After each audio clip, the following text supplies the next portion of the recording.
Hi, today we're talking feminism and the female body. Feminism, according to the Oxford English Dictionary, is the advocacy of women's rights on the ground of the equality of the sexes. Feminism was also the talk of the global village last week with the International Women's Day celebrations, and it probably won't be again till this time next year or till an ill-advised celebrity gets the whole concept wrong, or Chimamanda Ngozi Adichie releases a new book and gets interviewed and asked as many questions about her feminism as the book itself. Adichie is, of course, the Nigerian author of Half of a Yellow Sun, Americana, and other highly acclaimed work, who also gave us and Beyoncé her famous TEDx Houston talk, We Should All Be Feminists, which has been watched almost 4 million times to date on YouTube. Alongside feminism last week, we also talked of Theresa May's legs, Emma Watson's boobs, and Amal Clooney's baby bump. For those of you in the dark, here's a quick recap. Samantha Cameron was the first to come under fire when she referred to Theresa May's legs as fantastic legs. Businesswoman turned creative director and former Prime Minister David Cameron's wife was talking of her new label Siffin to the Sunday Times when she was asked of Theresa May. She said, "Well, she's got fantastic legs. She's got great legs." Cue instant indignation. For how could Samantha Cameron reduce the Prime Minister to just a pair of fantastic legs? Emma Watson was another celebrity who came under fire shortly after for showing a cheeky little bit of underboob for her Vanity Fair shoot.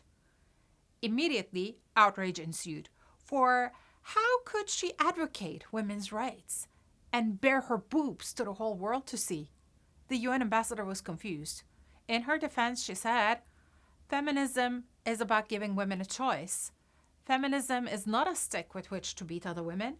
Feminism is about freedom. Feminism is about liberation. Feminism is about equality.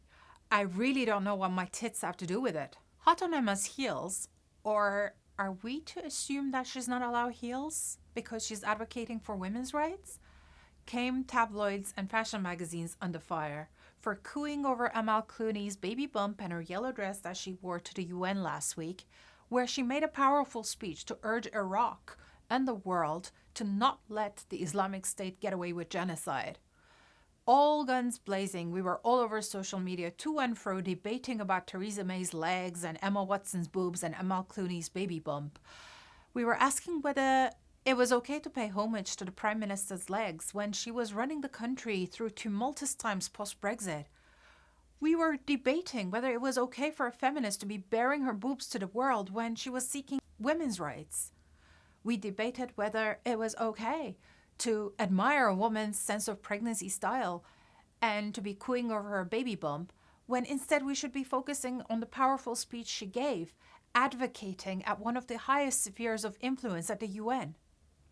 How is it that in 2017 we still find it a challenge to accept that a woman can run a country and run a mile should she choose to in animal print pumps, and another woman can admire her pins without taking away from her power? Or because an actress is a women's rights advocate, she's not allowed to bare her breasts and celebrate her femininity if she so wanted to?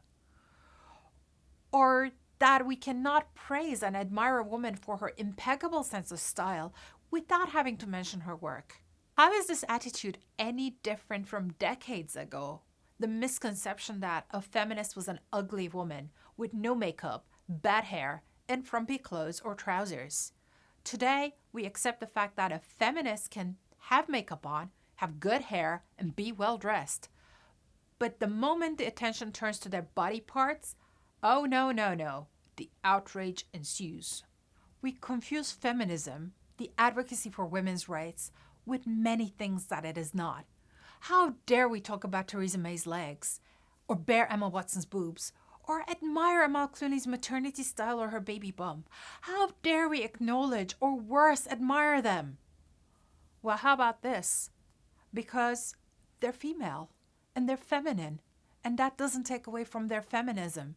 We cannot not see Theresa May's legs as she's running the country, because let's face it, what is there to see on the hairy legs of a man that you get to see once every year when he's papped on his Mediterranean getaway?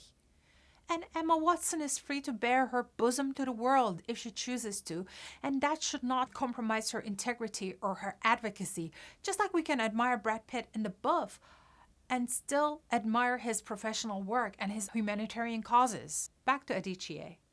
Also in the news last week with the publication of her new work, Dear Ejeawele, or A Feminist Manifesto and 15 Suggestions. In an interview with Red, talking about the negative reaction to her ad campaign with beauty brand number 7, Adichie said, "The idea that femininity and feminism are mutually exclusive is nonsense. We need to start questioning why the standard with which we start is always a male standard. The serious dressing is always the male power suit. Why? The serious standard is the makeup-free woman. Why? Why is feminism denigrated?" In my opinion, the best answer to last week's debates. Let's recalibrate to fully understand feminism. Exalt the female without denigrating the femininity.